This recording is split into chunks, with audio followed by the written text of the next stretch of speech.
Welcome to Marcus Cooks. May nakuha tayong pompano. Sa mahal ng kilo nito, dapat medyo sulitin natin ang luto. Halika, gawin natin itong kinamatisan. Umpisahan natin yan sa pag-isa ng luya. Sunod naman natin ang sibuyas at bawang.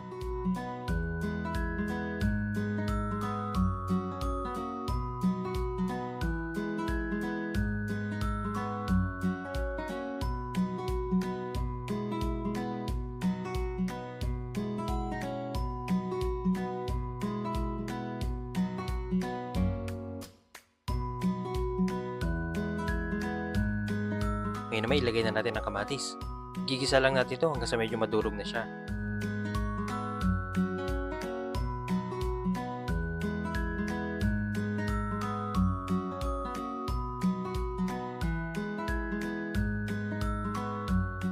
Maglalagay na rin tayo dito ng asin at paminta.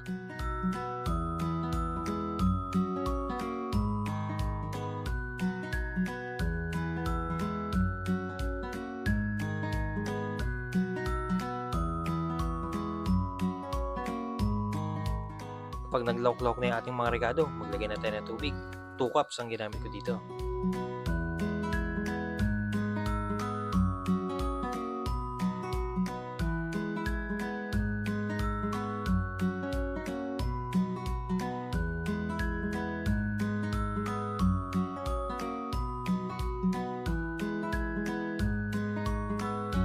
Sa putong ito ay maglalagay na tayo ng 1 tablespoon na patis at 2 tablespoon naman ng calamansi juice.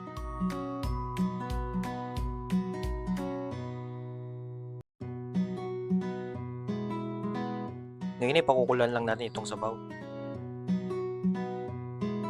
Kapag ganitong nakulo na ang ating sabaw, pwede natin ilagay ang ating pompano.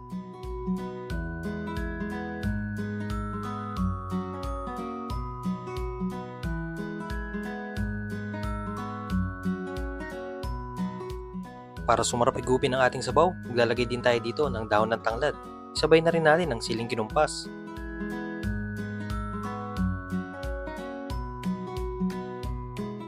Takpan muna natin ito at pakuluin natin siya ng mga 10 minutes.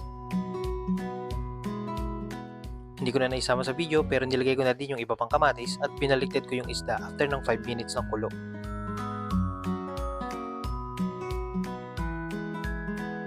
Kapag nag-reduce ang sabaw, pwede kayo magdagdag ng tubig. Half cup ang nilagay ko dito. Dito ay nagdagdag din ako ng patis, depende na sa panlasa nyo. Takpan muna natin ito. Huling-kulo na lang at ready na itong ating ulam. After ng 5 minutes sa pakuluan, ready na ang ating ulam. Sana nagustuhan mo itong ating recipe.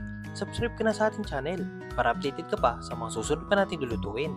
O paano? Salamat!